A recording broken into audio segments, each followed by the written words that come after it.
Hi serious ಎಲ್ಲರಿಗೂ ನನ್ನ ಹೊಸ ವಿಡಿಯೋಗೆ ಸ್ವಾಗತ. ಸೊ ನಾನಿವಾಗ ಅಟ್ ಪ್ರೆಸೆಂಟು ವಿಶಾಖಪಟ್ಟಣಮಲ್ಲಿದ್ದೀನಿ. ನಾನಿವಾಗ ವಿಶಾಖಪಟ್ಟಣಂನ ಒಂದು ಫಿಶಿಂಗ್ ಹಾರ್ಬರ್ಗೆ ವಿಸಿಟ್ ಮಾಡ್ತಾಯಿದ್ದೀನಿ. ಸೊ ಅಲ್ಲಿ ನಾನು ಇವಾಗ ನೀವು ತಮ್ಮೇನಲ್ಲಿ ಆಲ್ರೆಡಿ ನೋಡಿರೋವಂಥ ಫಿಶಿಂಗ್ ಹಾರ್ಬರ್ನಲ್ಲಿರೋವಂಥ ಒಂದು ಫಿಶಿಂಗ್ ಬೋಟ್ಗೆ ಎಂಟ್ರಿ ಆಗಿ ಸೊ ಅದನ್ನ ಟೂರ್ ಮಾಡ್ತಾಯಿದ್ದೀನಿ, ಬೋಟ್ ಟೂರು ಮತ್ತು ಫಿಶಿಂಗ್ ಮಾರ್ಕೆಟ್ನು ಕೂಡ ಎಕ್ಸ್ಪ್ಲೋರ್ ಮಾಡ್ತಿದ್ದೀನಿ.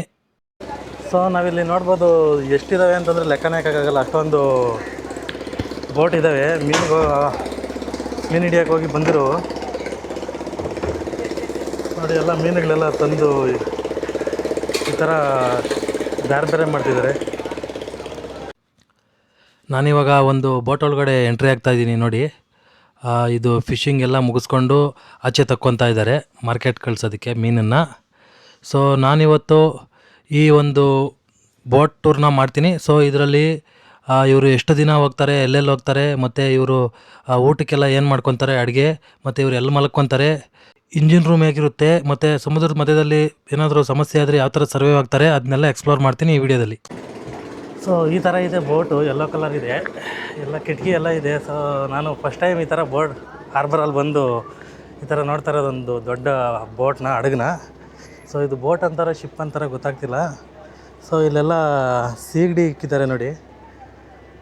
ಸತ್ತೋಗಿರೋ ಮೀನುಗಳನ್ನೆಲ್ಲ ಆಚೆ ಕಡೆ ಬಿಸಾಕಿರೋದೆ ಮೇಲ್ಗಡೆ ತೇಲ್ತಾ ಇದ್ದಾವೆ. ಸೊ ಇಲ್ಲೆಲ್ಲ ತುಂಬಾ ಹಡಗುಗಳನ್ನ ನೋಡ್ತಾ ಇದ್ದೀರಾ. ಇದು ವಿಶಾಖಪಟ್ಟಣಂ ಹಾರ್ಬರಲ್ಲಿ ಕಾಣಿಸ್ತಾ ಇರೋ ಬೋಟ್ಗಳು. ಸೊ ಇದು ಬೋಟ್ ಫ್ರಂಟಲ್ಲಿ ಈ ಥರ ಇದೆ. IND ಅಂದರೆ ಇಂಡಿಯಾ, ಇದು AP ಅಂತಿದೆ ಆಂಧ್ರ ಪ್ರದೇಶ, V ಅಂದರೆ ವೈಜಾಗು, 5MM ಇದೆಲ್ಲ ನನಗೆ ಬೋಟ್ ನಂಬರ್ ಸೇಮ್ ಬೈಕ್ಗೆ ನಂಬರ್ ಕೊಟ್ಟಿರೋ ಥರ ಬೋಟ್ಗೆ ಒಂದು ನಂಬರ್ ಇರ್ಬೋದು. ಸೊ ಆ ನಂಬರ್ ಇದ್ದಂಗೆ ಇರುತ್ತೆ, ಯಾಕೆಂದರೆ ಅಲ್ಲಿ ನೋಡಿ ಪಕ್ಕದಲ್ಲೂ ಅದೇ ಥರ ಸೇಮ್ ನಂಬರ್ ಬೇರೆ ಇದೆ. ಇದು ನಾನು ತೋರಿಸ್ತಾ ಇರೋ ಬೋಟ್ ಮೇಲ್ಗಡೆ ಇರೋ ಟಾಪು. ಇಲ್ಲೂ ಸ್ವಲ್ಪ ಮೀನು ಒಣಗಾಕಿದ್ದಾರೆ. ಸೊ ನೋಡಿ ಉಪ್ಪು ಕಲಿಸ್ಬಿಟ್ಟು ಒಣಗಾಕಿರೋದಂತೆ ಇದೆಲ್ಲ. ಸೊ ಅದರಿಂದ ಇದು ಒಣಮೀನು ಅಂತಂತ ಕರಿಬೋದು. ಸೊ ಕರೆಕ್ಟಾಗಿ ನೋಡಿದ್ರೆ ಮೇಲಿಂದ ನೀರೊಳಗಡೆ ಅಂದರೆ ಸಮುದ್ರದ ನೀರೊಳಗಡೆ ಮೀನುಗಳು, ಚಿಕ್ಕ ಚಿಕ್ಕ ಮೀನುಗಳು ನಮಗೆ ಕಾಣಿಸುತ್ತೆ. ನನಗಂತೂ ಕಾಣಿಸ್ತಿದೆ ಇಲ್ಲಿಂದ, ಬಟ್ ಕ್ಯಾಮ್ರಾದಲ್ಲಿ ನಿಮ್ಗೆ ಕಾಣಿಸಿದೆ ಇಲ್ಲ ನೋಡಿ. ಕಾಣಿಸಿದ್ರೆ ಇಲ್ಲಿಂದ ಮೀನು ಹಿಡಿಯೋಕೆ ಹೋಗಿ ವಾಪಸ್ ಮೀನು ಹಿಡ್ಕೊಬಂದು ಹಿಡಿದಿರೋ ಮೀನನ್ನ ಇಲ್ಲಿ ಆಚೆಗೆ ತಗೊತಾ ಇದ್ದಾರೆ ನಮ್ಮ ಬೋಟಲ್ಲಿ. ಸೊ ಆಚೆಗೆ ತಗೊಂಡು ಅಲ್ಲಿ ಎಲ್ಲ ಅಂಗಡಿಗಳಿದೆ ನೋಡಿ, ಅಂಗಡಿಗಳು ಮತ್ತು ಗಾಡಿಗಳು, ಸೈಕಲ್ ಥರ ಇರೋ ಎಲ್ಲದರಲ್ಲೂ ಇಲ್ಲ ರೋಡಲ್ಲಿ ಹಾಕ್ಕೊಂಡು ಎಲ್ಲ ಕಡೆ ಮಾರ್ತಾಯಿದ್ದಾರೆ. ಸೊ ಅದನ್ನು ತೋರಿಸ್ತೀನಿ, ನೀವು ನೋಡೋಕೆ ರೆಡಿ ಇರಿ, ನೋಡ್ತಾನೇ ಇರಿ, ಕಂಟಿನ್ಯೂ ಮಾಡ್ತಾಯಿರಿ. ನೋಡಿ ಇದೆಲ್ಲ ಬೋಟ್ ಮೇಲೆ ಒಣಗಾಕಿದ್ದಾರೆ. ನಾವು ನೋಡ್ತಾ ಇರೋ ಪಕ್ಕದ ಬೋಟಲ್ಲಿ ಮೇಲ್ಗಡೆ ಯಾವ ಥರ ಒಣಗಾಕಿದ್ದಾರೆ ನೋಡ್ಬೋದು. ಇದೆಲ್ಲ ಉಪ್ಪಾಕ್ಬಿಟ್ಟು ಒಣಗಾಕಿರೋದಂತೆ. ಸೊ ಇದೆಲ್ಲ ಸಾಲ್ಟೆಡ್ಡು. ಸೊ ನೋಡಿ ಮೀನನ್ನ ಹಿಡ್ಕೊಬಂದು ಈ ಥರ ತೆಗಿತಾರೆ ಆಚೆಗೆ. ಇದೆಲ್ಲ ಮೀನು ಬೇಟೆ ಹಿಡ್ಕೊಬಂದು ತೆಗಿತಾ ಇರೋದು. ಸೊ ಇದನ್ನು ಸ್ಟೋರೇಜ್ ಅಂತ ಹೇಳ್ತಾರಂತೆ. ಸೊ ಒಳಗಡೆ ಹೋಗೋಕ್ಕಾಗೋದಿಲ್ಲ, ತುಂಬ ಒಳಗಡೆ ದೊಡ್ಡ ಜಾಗ ಇರುತ್ತೆ. ಸೊ ಇದರಲ್ಲಿ ಅಣ್ಣ ನಿಮ್ಮ పేరు? ಶ್ರೀನಾ. ಅಣ್ಣ మీ పేరಣ್ಣ? డ్రైవరు ఎర్రన్న. Okay driver. అన్న మీ పేరಣ್ಣ? ಕಿಶೋರು. రండి ನಮ್ಮ ಒಂದು ಕೊಂಚ చూపండి. ಸೊ ನಾನಿವಾಗ ಡ್ರೈವರ್ ಬರ್ತಾ ಇದ್ದಾರೆ ಒಳಗಡೆ ಹೋಗಿ ತೋರಿಸೋಣ ಕ್ಯಾಬಿನ್, ಡ್ರೈವರ್ ಕ್ಯಾಬಿನ್ನ. ಸೊ ಹಿಂಗಾಸಿ ಕರ್ಕೊಂಡು ಹೋಗ್ತಾ ಇದ್ದಾರೆ. ಎಲ್ಲ ತೋರಿಸ್ತೀನಿ, ಎಲ್ಲ ನೋಡಿ ಸ್ಟೇಬಲ್ ಆಗಿರಿ. ಸೊ ಇದು ಡ್ರೈವರ್ ಕ್ಯಾಬಿನ್ನು. ಇದ್ರೊಳಗಡೆ ಬಂದರೆ ನಮಗೆ ಈ ಥರ ಕಾಣಿಸುತ್ತೆ. ಸೊ ಇದು ಸ್ಟೇರಿಂಗ್ ಅನಿಸುತ್ತೆ, ಬಟ್ ಇದ್ರ ಬಗ್ಗೆ ನಮಗೆ డ్రైవరే కరెక్ట్గా నీట్గా ಎಲ್ಲ ఎక్స్ప్లెయిన్ ಮಾಡ್ತಾರೆ. చెప్పండి. రివ్యూటాన్ని ఐసీఎస్కి వెళ్తాం, 4 రోజులు చేస్తాం. ఒరిస్సా బోర్డర్ వరకు వెళ్తాం. ఒరిస్సా బోర్డర్ వరకు వెళ్ళేసి అక్కడ ఐస్ ఉన్నంత వరకు చేస్తాం. తర్వాత చూపుతాం. ఐస్ ఉన్నంత వరకు యాడ్ చేస్తాం. ఐస్ అయిపోతే మాలు పట్టుకొని ఇక్కడికి వచ్చేస్తాం. మినిమం బోట్ వెళ్ళడానికి 12 లక్షలు అవుతుంది లోడ్తో.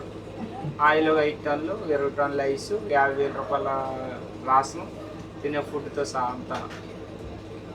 అక్కడికి వెళ్ళేసి 4 రోజులు అవని, 25 రోజులు అవని అప్పుడు వస్తాం. వచ్చిన తర్వాత 10 లక్షలు వస్తే కళాశాల డ్రైవర్లకి, కళాశాలకి 1,00,000 రూపాయలు ఇస్తారు అందరూ. ఆ 1,00,000 రూపాయలు మేము ఎన్ని మందిని వెళ్ళి అన్ని మందిని పంచుకుంటాం. ఎంత అప్పుడు వస్తాయి అనేది 1,00,000 రూపాయలు ఎండు చేపలు అవి మాకే అమ్ముకుంటాం. అవి 40,000 50,000 ఇలా 8 మంది వెళ్తూ మనిషికి 20,000 రూపాయలు శాలరీ. బోట్ పర్సన్ ఇక్కడ డిపిఎస్ ఉంటుంది, ఇక్కడ ఏకే సౌండ్ ఉంటుంది. కింద వెండి చేపలు అన్నీ వేస్తాం. కింద స్టోర్ ఉంటుంది, స్టోర్ ఉంది చూస్తారా. సో మీరు మ్యాక్సిమం అంటే ఎన్ని రోజులు వెళ్ళినారు ఇంతవరకు? మేమైతే నెట్ బోట్లు అయితే ఒరిస్సా బోర్డర్ వరకు వెళ్తాం. ఒరిస్సా బోర్డర్ వరకు మ్యాక్సిమం వెళ్తారు. అయితే సోనా ఫిషింగ్ అయితే మన బోర్డర్ వరకు బంగ్లాదేశ్ వరకు వెళ్తారు. మన బోర్డర్ ఉంది కదా, ఇండియాకి పాకిస్తాన్కి బోర్డర్ వరకు వెళ్తాం. అంటే ఎన్ని రోజుల వరకు వెళ్ళినారు ఇంతవరకు? ఎక్కువ అంటే ఎన్ని రోజుల వరకు వెళ్ళినారు? 40 రోజులు అంటే నేను 40 రోజుల దాకా ఉన్నాను. 40 రోజుల వరకు ఇంటికి రాక అక్కడే ఉన్నారు. సో ఇదంతా ఏమి ఇవన్నీ ఎక్స్ప్లెయిన్ ఇది చేస్తారా? స్టీరింగ్. ఇది స్టీరింగ్ మన అంటే బస్ ఎలాగే వెళ్తుందో ఇది అలా ఇటు ఇలా ఇటు అంటే ఇటు వెళ్తుందో, అటు అంటే అటు వెళ్తుంది. Okay good. ఇవన్నీ కరెంట్ ఉండదు కదా? ఇది ఇన్వర్టర్, ఇది కరెంట్. లైట్స్ వచ్చేసి అంతా పవర్ ఎక్కడ ఉంటుంది మీకు? పవర్ జనరేటర్, బ్యాటరీ, రిప్లేస్ అంటే బ్యాటరీ ఉంటుంది, రీఛార్జబుల్ బ్యాటరీ, లైటింగ్. ఓకే. ఇప్పుడు మీరు పడుకోవడానికి పడుకునేదంతా? పడుకునేది ఇది డ్రైవర్ బెడ్. ఇది డ్రైవర్ బెడ్. మీరు పడుకుంటే మళ్ళీ డ్రైవింగ్ చేసేది అంటే ఒకరికొకరు మారుతుంటాం. మారుతుంటారా? Okay okay. మ్యాక్సిమం అందరికి డ్రైవింగ్ వస్తుంది. సో ఇది బెడ్ పనుకునేది, ఇవన్నీ పనుకునేది, ఇవన్నీ పనుకునేది. నిద్ర వస్తుందా? ఫుల్ గాలి ఏసీ లాగా వస్తుంది, ఇంకా చలిసేస్తుంది. Okay okay. ఇదంతా engine room. Okay, engine. So ನಾವು ಇವಾಗ ನೋಡ್ತಾ ಇರೋದಲ್ಲ ಇದೆಲ್ಲ ಇಂಜಿನ್ನು. ಸೊ ಕೆಳಗಡೆ ಹೋಗ್ಬಿಟ್ಟು ನೋಡೋಣ ಬನ್ನಿ ಇಂಜಿನ್ನ. ಇವಾಗ ಒಳಗಡೆ ಹೋಗೋಣ ಬನ್ನಿ. ಇದನ್ನೆಲ್ಲ ಒಣಮೀನು ಮತ್ತು ಇಂಜಿನ್ ರೂಮಲ್ಲಿ ಒಣಮೀನು ಕೂಡ ಸ್ಟೋರ್ ಮಾಡ್ತಾರಂತೆ. ಸೊ ಇದೆಲ್ಲ ನೋಡ್ತಾ ಇದ್ರಲ್ಲ, ಇದೆಲ್ಲ ಒಣಮೀನು ಅಂದರೆ ಉಪ್ಪೇಸ್ನ ಅದು ಇದೆ. ಉಪ್ಪು ಹಾಕಿರೋ ಅಂಥದ್ದು ಒಂದು ಮೀನುಗಳಿವೆಲ್ಲ ಒಣಮೀನು. ಸೊ ಉಪ್ಪಾಕಿ ಒಣಗಿಸ್ತಿರ್ತಾರೆ. ಇದೆಲ್ಲ ಓನರ್ಗೆ ಬೋಗೋದಿಲ್ವಂತೆ, ಹಸಿ ಮೀನು ಮಾತ್ರನೇ ಓನರ್ಗೆ ಅಮೌಂಟ್. ಸೊ ಈ ಶಿಪ್ನ ಇಂಜಿನ್ ನೋಡಿ ಈ ಥರ ಇದೆ. ನಾನು ಇಂಜಿನ್ ರೂಮ್ ಒಳಗಡೆ ಕೆಳಗಡೆ ಇಳಿದ್ಬಿಟ್ಟಿದ್ದೀನಿ ನೋಡಿ. ಈ ಥರ ಒಂದು ರೌಂಡಾಗಿ ತೋರಿಸ್ತಾ ಇದ್ದೀನಿ ನಿಮಗೆ ಕ್ಲಿಯರಾಗಿ ಕಾಣಿಸ್ಲಿ ಅಂದ್ಬಿಟ್ಟು.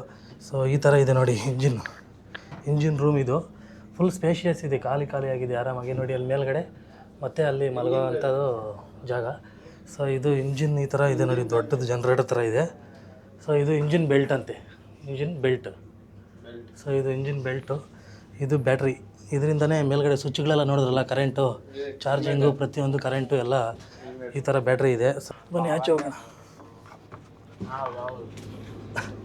సార్ మీకేమైనా ఈ ప్రాబ్లం అయితే ఏమైనా ఎమర్జెన్సీ అంటే ఎలా షిప్లో? అయితే ఇక్కడ ఒకటి పెట్టారు. ನಾವು ಕ್ಯಾಬಲ್ಲಿ ಬಸ್ಸಲ್ಲಿ ಎಲ್ಲ ಮಾಡಲ್ಲಿ ಎಲ್ಲ ಕಡೆ ಇವಾಗ ಬಂದಿದೆಯಲ್ಲ ಎಮರ್ಜೆನ್ಸಿ ಬಟನು. ಆ ಥರ ఈ బటన్ నొక్కాం అనుకో ఎమర్జెన్సీ, ఈ బటన్ నొక్కితే ల్యాబ్లో కూడా వచ్చేస్తారు మనకు. ಈ SOS ಬಟನ್ ಒತ್ತಿದ ತಕ್ಷಣ ಇಮಿಡಿಯೇಟ್ಲಿ ರೆಸ್ಕ್ಯೂ ಟೀಮ್ಗೆ ಮೆಸೇಜ್ ಹೋಗ್ಬಿಟ್ಟು ನಾವೇನಾದರೂ ತೊಂದರೆದಲ್ಲಿ ಸಿಗಾಕೊಂಡಿದ್ರೆ ಬಂದು ಸಹಾಯ ಮಾಡ್ತಾರೆ, ಕಾಪಾಡ್ತಾರೆ ಅಂತ ಅಂದ್ಬಿಟ್ಟು ಹೇಳ್ತಾ ಇದ್ದಾರೆ. ఇది గేరు ముందుకు వెళ్తారు, ఇది రేజింగ్, ಇದು ಗೇರು, ಇದು ರೇಜಿಂಗ್, ಇದು ಎಕ್ಸ್ಲೇಟರ್ ಅಂತ ಹೇಳ್ತಾರೆ. ಸೊ ಇದು ಎಕ್ಸ್ಲೇಟರ್, వెనక్కోవటం ముందుకు, ಇದು ಗೇರು, ఇది ಮುಂದೆ ಇರುತ್ತೆ ಅಂತ ಹೇಳ್ತಿದ್ದಾರೆ. ఇది వెనక్కి. ఈ బటన్స్ అన్నీ ఏంటి? అవి చిచ్చులు అంటే డీసీ నైట్లు. ಆ ಡ್ರೈವರ್ ಅನ್ನೋರು ತೆಲುಗಲ್ಲಿ ಹೇಳಿದ್ದು ನಿಮಗೆ ಅರ್ಥ ಆಗಿರೋದಿಲ್ಲ ಅನಿಸುತ್ತೆ, ಅದಕ್ಕೆ ನಾನೊಂದು ಸರಿ ಕನ್ನಡದಲ್ಲಿ ಎಕ್ಸ್ಪ್ಲೇನ್ ಮಾಡ್ತೀನಿ ನೋಡಿ. ಇದು ಬಂದು ಇವರು ಐಸ್ ಹಾಕೊಂಡು ಹೋಗ್ತಾರೆ ಫುಲ್ಲಾಗಿ ಹೋಗೋವಾಗ. ಸೊ ಅವ್ರು ಹೇಳಿದ್ದೇನೆಂದರೆ ಐಸು ಎಷ್ಟು ದಿನ ಇರುತ್ತೆ, ಎಲ್ಲಿವರೆಗೂ ಇರುತ್ತೆ, ಅಲ್ಲಿವರೆಗೂ ನಮ್ಮ ಮೀನು ಹಿಡಿಯೋದು ಕಂಟಿನ್ಯೂಸ್ ರನ್ನಿಂಗ್ ಇರುತ್ತೆ. ಸೊ ಎಲ್ಲಿವರೆಗೂ ಐಸ್ ಇರುತ್ತೆ ಅಲ್ಲಿವರೆಗೂ ಹೋಗ್ತೀವಿ, ಎಲ್ಲಿ ಐಸ್ ಖಾಲಿ ಆಗ್ತಾ ಇರುತ್ತೆ ಅವಾಗ ಮತ್ತೆ ರಿಟರ್ನ್ ಬರ್ತೀವಿ. ಅಂದಾಜು ಒಂದು 20ರಿಂದ 25 ದಿನ ಹೋಗ್ತೀವಿ. ಈ 20-25 ದಿನದಲ್ಲಿ ಒರಿಸ್ಸಾ ಬಾರ್ಡರ್ವರೆಗೂ ಹೋಗ್ತಾರಂತೆ. ಆದರೆ ಕೆಲವೊಂದು ಸರಿ ಟೂನಾ ಫಿಶ್ ಹಿಡಿಯೋಕ್ಕೋಸ್ಕರ ಬಾಂಗ್ಲಾದೇಶದ ಬಾರ್ಡರ್ವರೆಗೂ ಕೋಲ್ಕತ್ತಾ ಸೈಡ್ವರೆಗೂ ಹೋಗ್ತಾರಂತೆ. ಸೊ ಈ ರೀತಿ ಅವರು ನಮಗೆ ಹೇಳಿದ್ರು. ಬನ್ನಿ ಇವಾಗ ಒಳಗಡೆ ಡ್ರೈವರ್ ಕ್ಯಾಬಿನ್ನ ನೋಡೋಣ ಅಂತ. ಆವಾಗಿಂದ ಡ್ರೈವರ್ ಅನ್ನೋರು ತೋರಿಸಿದ್ರಲ್ಲ, ಇದು ಸ್ಟೇರಿಂಗ್ ಅಂತ ಹೇಳಿದ್ರಲ್ವ. ಸೊ ಇದನ್ನು ಈ ಕಡೆ ತಿರುಗಿಸಿದ್ರೆ ಲೆಫ್ಟ್ ಹೋಗುತ್ತೆ ಅಂತಂತ ಹೇಳಿದ್ರು, ಈ ಕಡೆ ತಿರುಗಿಸಿದ್ರೆ ರೈಟ್ ಹೋಗುತ್ತೆ ಅಂತ ಹೇಳಿದ್ರು. ನಾನು ಜಾಸ್ತಿ ತಿರುಗಿಸ್ತಾ ಇಲ್ಲ, ಯಾಕಂದರೆ ಇದು ನೀರಿನ ಮೇಲೆ ಇರೋದ್ರಿಂದ ಅದು ಹೋಗಿಗೋದು ಆಮೇಲೆ ಮುಂದೆ ಹೋಗ್ಬಿಡೋದು ಅಂತ ನನಗೆ ಸ್ವಲ್ಪ ನಾನು ತೋರಿಸ್ತಾ ಇಲ್ಲ ಹೆಚ್ಚಾಗಿ. ಸೊ ಇದು ಸ್ಟೇರಿಂಗು, ಈ ಕಡೆಗೆ ಲೆಫ್ಟು, ಈ ಕಡೆಗೆ ರೈಟ್ ಅಂತ ಕ್ಲೀನಾಗಿ ಎಕ್ಸ್ಪ್ಲೈನ್ ಮಾಡಿದ್ರು. ಸೊ ನಿಮ್ಗೆ ಅರ್ಥ ಆಗಿರಲ್ಲ ಅಂತ ನಾನೊಂದು ಸರಿ ತೋರಿಸ್ತಾ ಇದ್ದು ಬನ್ನಿ. ಇದೆಲ್ಲ ಪವರ್ ಲೈಟ್ಸು. ಸೊ ಒಳಗಡೆ ಎಲ್ಲ ಬೇರೆ ಎಲೆಕ್ಟ್ರಿಕಲ್ ವರ್ಕ್ಗೆ ಇದು ಆನ್ ಮಾಡ್ಕೊತಾರೆ. ಅಂತ ಹೇಳಿದ್ರು. ಮತ್ತು ಬನ್ನಿ, ಇದು ಬಂದು ಡ್ರೈವರ್ ಕ್ಯಾಬನ್ ಇದು. ಸೊ ಇದು ಡ್ರೈವರ್ ಬೆಡ್ಡು. ಸೊ ಡ್ರೈವರ್ ಮಲ್ಕೋಬೇಕಂತಂದರೆ ಇಲ್ಲಿ ಬಂದು ಮಲ್ಕೊತಾರೆ. ಸೊ ನಾನು ಒಂದು ಕೇಳಿದ್ನಲ್ಲ, ನನ್ನ ಡ್ರೈವರ್ ನೀವು ಮಲ್ಕೊಂಡ್ರೆ ಗಾಡಿ ಯಾರು ಓಡಿಸ್ತಾರೆ ಅಂತಂದಾಗ ಅವ್ರು ಏನೇನು ಹೇಳಿದ್ರು ಅಂದರೆ, ಇಲ್ಲಿ ಎಲ್ಲರೂ ಆಲ್ಮೋಸ್ಟ್ ಎಲ್ಲರೂ ಮಲ್ಟಿಪಲ್ ಡ್ರೈವರ್ಸ್ ಇದ್ದಾರೆ, ಎಲ್ಲರಿಗೂ ಡ್ರೈವ್ ಮಾಡೋದು ಬರುತ್ತೆ ಬೋಟ್ನ. ಸೊ ಅದಕ್ಕೋಸ್ಕರ ಒಬ್ರು ಮಲಗಿದ್ರು ಇನ್ನೊಬ್ರು ಓಡಿಸ್ತಾರೆ ಅಂತ ಹೇಳಿದ್ರು. ಸೊ ಬನ್ನಿ ಇವ್ರು ಎಲ್ಲಿ ಮಲ್ಕೊತಾರೆ ಅಂತ ತೋರಿಸ್ತೀನಿ. ಸೊ ಇದು ಇಂಜಿನ್ ರೂಮ್ ಕೆಳಗಡೆ ಇರುತ್ತೆ. ಸೊ ಇಂಜಿನ್ ರೂಮ್ ಕೆಳಗಡೆ ಇರುತ್ತೆ. ಈ ಇಂಜಿನ್ ರೂಮ್ ಮೇಲ್ಗಡೆನೇ ಈ ಹಲಗೆಗಳು ಹಾಕ್ಕೊಂಡು ಇಲ್ಲಿ ಮಲ್ಕೊಳೋದು, ಇಲ್ಲೊಬ್ರು ಮಲ್ಕೊಬೋದು.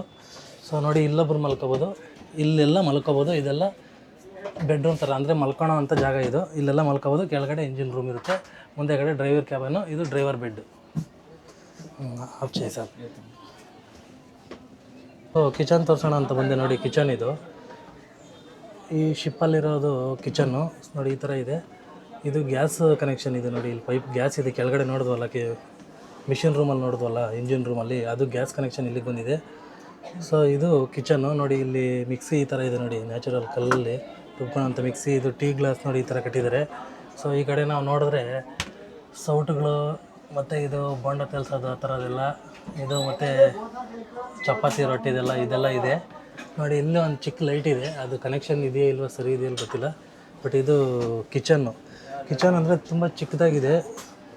ನೋಡಿ ಇದೆಲ್ಲ ಕೆಳಗಡೆ ಎಲ್ಲ ಪಾತ್ರೆಗಳಿದೆ. ಸೊ ಇಲ್ಲಿ ಒಂದು 8 ರಿಂದ 10 ಜನ ಹೋಗ್ತಾರೆ ಅಂತ ಹೇಳಿದ್ದಾರೆ ಟ್ರಾವೆಲ್ಲು. ಅದರಿಂದ ಇವರು ಎಲ್ಲರೂ 2 ಸರಿ ಊಟ ಮಾಡ್ಕೊಳೋದು ಮತ್ತು 2 ಸರಿ ತಿನ್ನೋದು ಅಂತ ಹೇಳಿದ್ರು. ಯಾಕೆ ಅಂತಂದರೆ ಇವರು ಮಧ್ಯಾಹ್ನ ತಿನ್ನೋದಿಲ್ಲ ಅಂತೆ, ಅಡುಗೆ ಮಾಡೋದಿಲ್ಲ ತಿನ್ನೋದಿಲ್ಲ ಅಂತೆ, ಬೆಳಗ್ಗೆ ಸಾಯಂಕಾಲ ಮಾತ್ರ ಅಂತೆ ಅಡುಗೆ ಮಾಡೋದು ತಿನ್ನೋದು. ಸೊ ಹೆಚ್ಚಾಗಿ ಮೀನೇ ಮಾಡ್ಕೊತೀವಿ, ಇಲ್ಲಿ ಮೀನು ಸಿಗೋದ್ರಿಂದ ಮೀನೇ ಮಾಡ್ಕೊತೀವಿ, ಮೀನೇ ತಿಂತೀವಿ ಅಂತ ಹೇಳಿದ್ರು.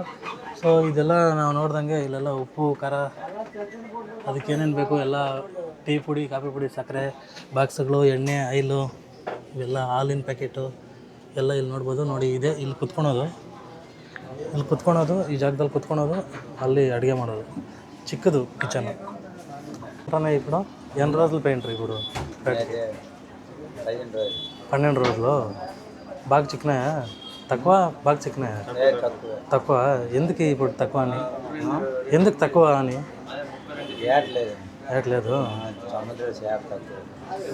ఎన్ని రోజులు అని చెప్పారా 12 సో 12 ದಿನ ಹೋಗಿದ್ರಂತೆ ನೋಡಿ 12 ದಿನದಿಂದ ಇವರು ಮೀನು ಹಿಡಿದು ಬೇಟೆ ಆಡ್ಕೊಂಡು ಬಂದಿದ್ದಾರೆ ಮೀನೆಲ್ಲ ಕಡಿಮೆ ಸಿಕ್ಕಿದ್ದಾವೆ ಜಾಸ್ತಿ ಸಿಗ್ತಾ ಇಲ್ಲ ಜಾಸ್ತಿ ಇಲ್ಲ ಅಂತ ಹೇಳ್ತಿದ್ದಾರೆ ನೋಡಿ ಅದು ಕಿಚನ್ ತೋರಿಸ್ತಿದ್ದೀನಿ ನೋಡಿ ಕಿಚನ್ ಅದು ಇದು ಈರುಳ್ಳಿ ಸೊ ಅಣ್ಣವ್ರನ್ನ ನಾನು ಕೇಳಿದೆ ಮತ್ತೆ ಯಾವಾಗ ಬೇಟೆ ಶುರು ಮಾಡೋದು ಅಂತಂದರೆ ಮತ್ತೆ ಯಾವಾಗ ಮೀನುಗಾರಿಕೆಗೆ ಹೋಗೋದು ಅಂತಂದರೆ ಇನ್ನೊಂದು 4-5 ದಿನ ರೆಸ್ಟು ಆಮೇಲೆ 4-5 ದಿನ ಬಿಟ್ಕೊಂಡು ಹೋಗ್ತೀವಿ ಅಂತ ಹೇಳಿದ್ರು ಸೊ ಬನ್ನಿ ಇನ್ನೂ ಮುಂದೆ ಹೋಗೋಣ ಇನ್ನೂ ಬೇರೆ ಬೋಟ್ ಏನಾದ್ರು ಕಾಣಿಸಿದ್ರೆ ಅಲ್ಲೂ ನೋಡ್ಸೋಣ ನಮ್ಮ ಪಕ್ಕದ ಬೋಟ್ కానిస్తుంది బాగున్నారా ఎప్పుడు వచ్చారు ఈరోజు వచ్చినారా 12 గంటలకి ఎన్ని రోజులు అయింది పోయి 8 రోజులు బాగా పడినాయా మీ పేరు మీ పేరు ನಾರಾಯಣ ಸೊ ಇವ್ರ ಹೆಸರು ನಾರಾಯಣ ಅಂತೆ ಇವರು ಒಂದು 7-8 ದಿನ ಆಗಿದೆ ಅಂತ ಹೇಳಿದ್ರು ಬೇಟೆ ಹೋಗಿ ಪರವಾಗಿಲ್ಲ ಅಂತ ಹೇಳ್ತಿದ್ದಾರೆ ನೋಡಿ ಮೇಲೆಲ್ಲ ಒಣಮೀನು ಹಾಕಿದ್ದಾರೆ ಮೇಲೆಲ್ಲ ಒಣಮೀನು ಹಾಕಿದ್ದಾರೆ సో పర్వాగిಲ್ಲ ಅಂತ ಹೇಳ್ತಿದ್ದಾರೆ 7-8 ದಿನ ಆಗಿದೆ ಅಂತ ಹೇಳ್ತಿದ್ದಾರೆ మీ బోట్కి ఏమైనా పేరుందా దానాకొండ ఇక్కడ ఉంది కదా అదేనా ಮುಂದುಂದು కదా ಓಕೆ ಇಲ್ಲಿ ಪ್ರತಿಯೊಂದು ಬೋಟ್ಗೂ ಹೆಸರಿಕ್ಕಿದ್ದಾರೆ ಸೊ ಇದು ಬಂದು ದಾನಾಕೊಂಡ ಅಂತೆ ನೋಡಿ ಇದು ನಾನು ಇಷ್ಟೊತ್ತು ಎಕ್ಸ್ಪ್ಲೋರ್ ಮಾಡಿದ ಬೋಟ್ ಇದು ಅದ್ರ ಪಕ್ಕದಲ್ಲೇ ಇರೋವಂಥ ಬೋಟ್ ಇದು ಮೇಲ್ಗಡೆ ನೀವು ಕಾಣ್ಬೋದು ಒಣಮೀನು